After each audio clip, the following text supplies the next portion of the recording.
اس وقت ہم جو ہے صدر میں پیڈی تھانے میں موجود ہیں بالکل.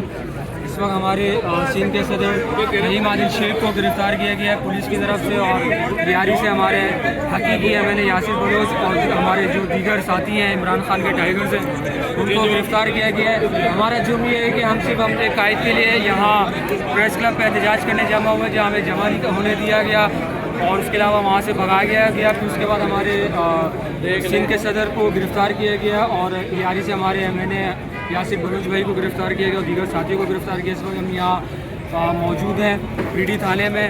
آپ کو پتہ ہے جس طرح 850 سے زیادہ دن ہو گئے ہمارے قائد عمران خان کو گرفتار ہوئے, وہ 3 ہفتے سے زیادہ ہو گئے, ان سے جو ہے وہ ملاقات نہیں ہونے دی جا رہی ہے. تو اس وجہ سے آج ہم موجود ہیں. پولیس کی فستائیت, مسلم حکومت کی فستائیت, ریاست کی فستائیت, سب کچھ عمران خان کے چاہنے والوں اور پی ٹی آئی کے ساتھ ہوئی ہے.